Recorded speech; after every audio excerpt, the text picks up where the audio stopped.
امیر جماعت اسلامی حافظ نعیم الرحمان نے نون لیگ اور پی پی دونوں کو ہی فارم 47 کی پیداوار قرار دے دیا۔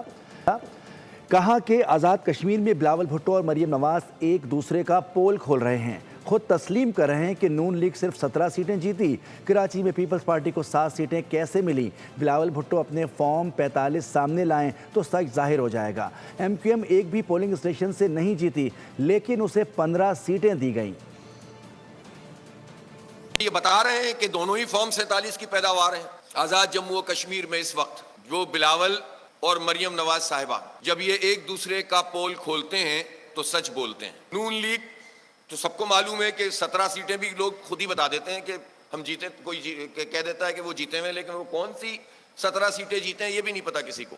اور یہ اس وقت جو ہے وہ ایک نورا کشتی کے عمل سے لوگوں کو گزار رہے ہیں۔ تو میں پوچھنا چاہتا ہوں کراچی کی 7 قومی اسمبلی کی سیٹیں پیپلز پارٹی کو کس فارم پہ ملی ہیں؟ ایم کیو ایم نے ایک پولنگ اسٹیشن نہیں جیتا 5000 5,500 میں سے، اور 15 قومی کی سیٹیں ان کو دی گئیں۔ میں بلاول سے کہتا ہوں کہ لاؤ اپنے فارم 45 اور قوم کے سامنے کراچی کے فارم 45 چھوڑ دو پورے ملک کو۔ آپ نے وڈیرا شاہی کے ذریعے سے کچل کے رکھا ہوا ہے وہاں کے لوگوں کو۔ سبسکرائب کریں اور بیل دبائیں تاکہ کوئی خبر رہ نہ جائے۔